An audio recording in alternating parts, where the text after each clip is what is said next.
ഇതാ വഴിയല്ലേ? ആത്തുണ്ടായിരുന്നു പരിപാടി. അമ്പലത്തിലൊരു വഴിപാടിന്റെ കാര്യം പറഞ്ഞു. വഴിപാടായിരുന്നല്ലോ, നല്ല കാര്യമായിട്ടായിരുന്നല്ലോ. തോന്നിയസം പറയരുത്. തോന്നിയസം കാണിച്ചിട്ട് ആ പാവം ജവാന്റെ ഫോട്ടോയില് മാലിട്ട് ചന്ദനത്തിലെത്തിക്കണോ അല്ലേ?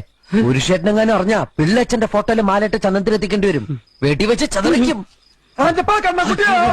നാട്ടുകാരെ വിളിച്ചു കൂട്ടിട്ട് മോൻ എന്ത് കിട്ടും? എനിക്കൊന്നും കിട്ടില്ല, പിള്ളേച്ചന് കിട്ടും. നല്ല അസല പുതുക്ക്, വലിയ നിലവിലുള്ള ആളല്ലേ, എല്ലാരും ഒന്ന് അറിയട്ടെ എന്ന്. നീ എന്റെ മാനം കളയരുത്. നിനക്ക് എന്ത് വേണേലും ഞാൻ തരാം. എന്ത് തരും? എന്ത് വേണം? അച്ഛന്റെ കയ്യിൽ നിന്ന് കള്ളക്കണക്ക് എഴുതി വാങ്ങിച്ച കുരുടിമുക്കിൽ 25 സെന്റ് സ്ഥലം. അയ്യോ മാധവ, അത് അയ്യാ മാധവ, അത് എഴുതി തരൊന്നും വേണ്ട. അവിടെ ഇത്തവണ എനിക്ക് വിത്തറക്കണം. അതെന്റെ ഒരു മോഹം. ഞാൻ പടാവില് വിട്ടിരിക്കുക. ആയിക്കോട്ടെ, അത് വിറ്റ് കഴിഞ്ഞാൽ എനിക്ക് വിത്തറക്കാലോ. ഇറക്കാം. ഉറപ്പാടാം. പോകാൻ വരട്ടെ.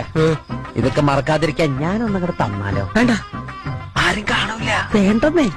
എന്നാ ചാടിക്കോ മോനെ.